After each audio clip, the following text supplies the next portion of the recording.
새아침의 말씀입니다. 서울시 양천구 곰달래로 새물교교회 이정철 목사입니다. 하나님께서 허락하신 새날 새아침 주님의 이름으로 문안드립니다. 오늘 하루도 주님보다 앞서지 않고 성령 따라 승리하는 하루 되시기를 축복합니다. 요한복음 15장 1절에서 17절 본문으로 성장할지 변질될지 하나만 보면 압니다 제목으로 말씀 전하겠습니다. 언젠가 한 성도님과 대화하다 큰 감동을 받은 이유는 어린 시절부터 한 교회를 귀하게 잘 섬기셨기 때문입니다. 다만 섬기던 교회가 부흥이 되기 시작하면서 교회도 목회자도 점점 변질되어가는 모습에 깊은 내적 상처를 입고 결국 교회를 떠났다는 것입니다. 저도 같은 목사로서 그 말씀을 듣는 내내 죄송하고 차라리 쥐구멍이라도 숨고 싶은 심정이었습니다. 그리고 대화 마지막에 제 마음을 먹먹하게 만드는 부탁을 하셨습니다. 목사님, 교회가 커지고 부흥되더라도 변치 않으실 건가요? 그 순간 정말 눈물이 나올 뻔했던 것은 성도님의 간절한 마음이 느껴졌기 때문입니다. 저는 곰곰이 생각해 봅니다. 교회가 부흥되고 교회 공간이 추가로 건축되는 것 자체는 사실 나쁜 일은 아닙니다. 그러나 부흥만 되면 건축만 하면 뭔가 문제가 생기는 과정을 계속 보아온 터라 저에게 이런 안타까운 질문을 하신 것입니다. 그분의 질문을 되새겨 봅니다. 목사님, 교회가 부흥하더라도 변치 않으실 건가요? 그리고 정직하게 스스로 답해 봅니다. 모릅니다. 정말 내가 영적으로 성장할지 타락할지 어떻게 알 수 있겠습니까? 미래의 일을 사실 알 방법이 없습니다. 그런데 오늘 말씀을 통해 아는 방법이 하나 있습니다. 주님은 그 성도가, 그 교회가, 그 목회자가 타락할지 계속 성장할지 딱 하나만 보면 된다고 말씀하십니다. 주님은 아주 간단하게 포도나무 비유를 통해 이렇게 말씀하십니다. 나는 포도나무요 너희는 가지라. 저가 내 안에 내가 저 안에 거하면 이 사람은 과실을 많이 맺나니 나를 떠나선 너희가 아무것도 할 수 없음이라. 아멘. 포도가지가 죽을지 살지 하나만 보면 됩니다. 나무에 붙어 있는지 떨어져 있는지 보면 안다는 것입니다. 맞습니다. 붙어 있는 가지는 첫째 영양분을 공급받고 삽니다. 떨어진 가지는 죽습니다. 둘째 붙어 있는 가지는 쭉쭉 뻗어 자랍니다. 떨어진 가지는 말라 떨어집니다.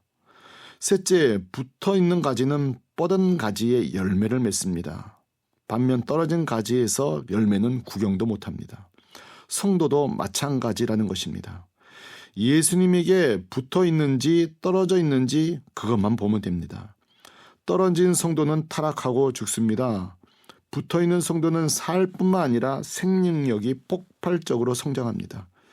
그러므로 성도가, 목회자가, 교회가 타락하지 않고 성장하는 방법은 첫째, 예수님께 붙어 있는 것입니다. 그렇다면 성도가 예수님께 붙어 있는 방법은 구체적으로 무엇일까요?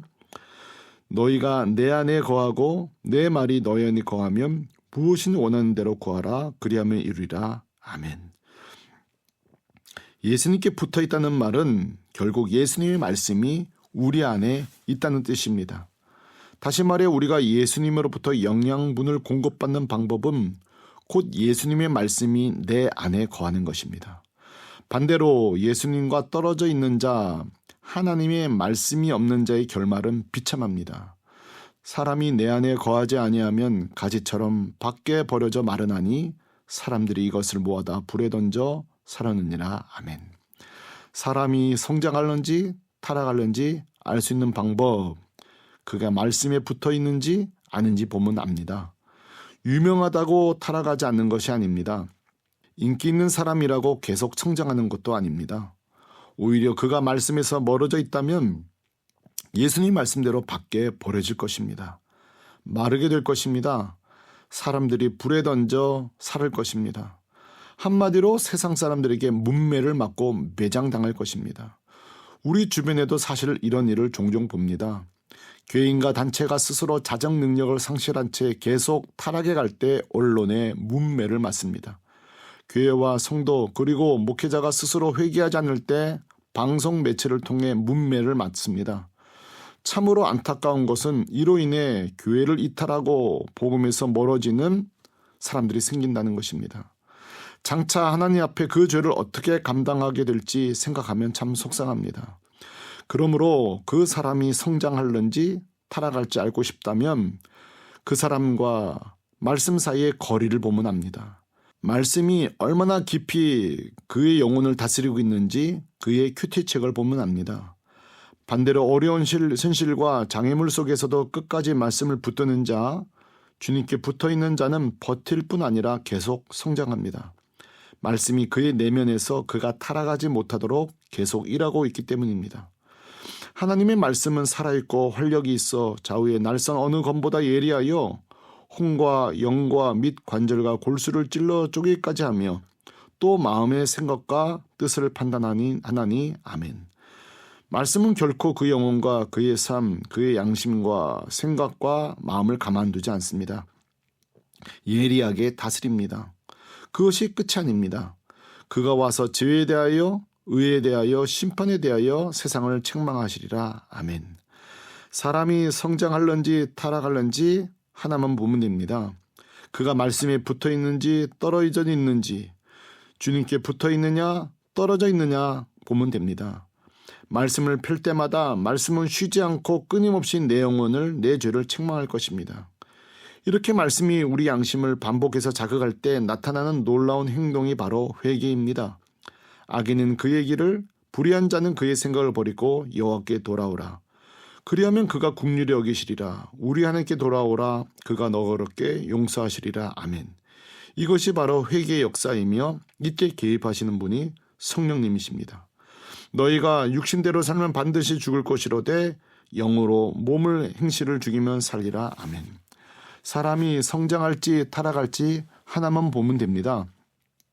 그가 말씀에 붙어 있느냐 떨어져 있느냐입니다. 제가 젊은 시절 청년부 특별 새벽 기도회 둘째 날을 마치고 한 청년이 찾아와 말했습니다. 목사님, 오늘 말씀을 들어보니 현재 제가 한 행동이 죄라는 것을 알게 되었는데 어떻게 해야 합니까? 그러면서 상상도 못할 자신의 죄를 솔직하게 고백했습니다.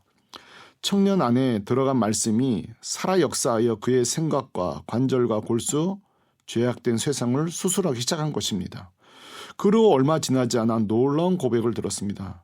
목사님, 억지로 그 죄를 이기는 것이 아니라 어떤 죄는 갑자기 싫어지기 시작했고 어떤 죄는 이제 그만두고 싶은 열망이 생겼습니다.